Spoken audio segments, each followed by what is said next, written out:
မင်္ဂလာပါမြန်မာ online course မှာကြိုဆိုပါရရှင်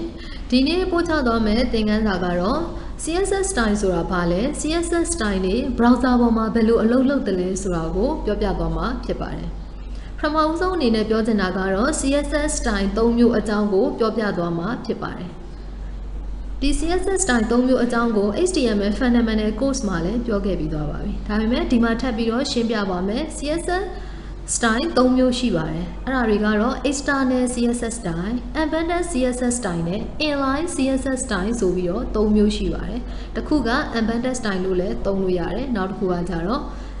internal style လို့လည်းပြောလို့ရပါတယ်အဲ့တော့ CSS style ၃မျိုးရှိတယ် CSS style ၃မျိုးနဲ့ပတ်သက်ပြီးတော့တစ်ခုသတိထားရမှာ CSS ဆိုတာ classic style ရှိ language ဖြစ်တဲ့အတွက် style တွေအဆင့်ဆင့်အလုပ်လုပ်တယ်ဆိုတာကိုသိထားရမှာဖြစ်ပါတယ်အဲ့တော့ style တွေကသူ့ရဲ့ order အလိုက်အစီအစဉ်တကျအလုပ်လုပ်ပါတယ်အဲ့ဒါ external style ရှိမယ် internal style ရှိမယ် inline style ရှိမယ်ဒါပေမဲ့တစ်ခုသိထားရမှာ the last CSS style will override the earlier CSS style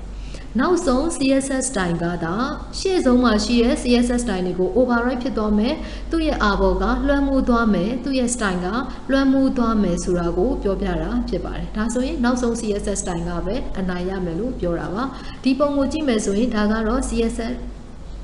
style type ၃မျိုးဒါက inline ရှိမယ် internal ရှိမယ် external ရှိမယ်ဒီမှာ external ရှိမယ် internal ရှိမယ် inline ရှိမယ်ဒါကတော့နောက်ထပ်တစ်ဆင့်ထပ်ပြီးတော့ရှိနေတာကိုပြောပြတာပါဒါကတော့ CSS style ၃မျိုးအကြောင်းကိုပြောပြထားတာပါဒီ CSS style ၃မျိုးဘယ်လိုလုပ်တယ်လဲ page ထဲမှာဘယ်လိုလုပ်တယ်ဆိုတာကိုကြည့်ကြည့်အောင်ဒီအပေါ်ဆုံးမှာပြထားတာက external style ရှိပါဘာလို့ external style ရှိလို့ပြောတာလဲဆိုရင်သူ့ရဲ့ CSS file ကိုတခြားတနေရာမှာ file တက်ခွဲပြီးတော့ရေးထားတဲ့အတွက်ကြောင့်မို့လို့ external style ရှိလို့ပြောတာသူ့ရဲ့ file name ကိုတော့ဒီမှာလာပြီးတော့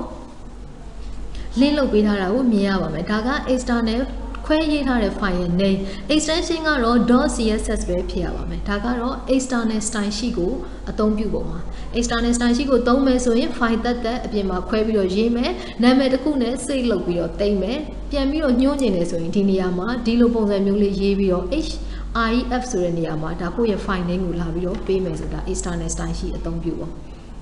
ဆက်ကြည့်မယ်ဒါက internal style ရှိ internal style ရှိလို့လည်းပြောတယ် embedded style ရှိဘာဖြစ်လို့လဲဆိုတော့ heading နှစ်ခုရဲ့ကြားထဲမှာ header မှာရေးထားတယ်သူ့ရဲ့ style ဆိုတဲ့အတွက်သူ့ရဲ့ tab က style tab ထဲမှာဝင်ပြီးတော့ရေးထားတဲ့ကောင်ကို internal style ရှိဒါမှမဟုတ်လို့ရှိရင် embedded style ရှိမြုပ်ပြီးတော့ရေးထားတဲ့ style ရှိရလို့ပြောတာပါနောက်ဆုံးတစ်ခုအနေနဲ့ကတော့ inline style ရှိ inline style ကတော့ရှင်းပါတယ် HTML element တွေထဲမှာထည့်သွင်းပြီးတော့အတူတကွာဖော်ပြထားတာကတော့ inline style ရှိဖြစ်ပါတယ်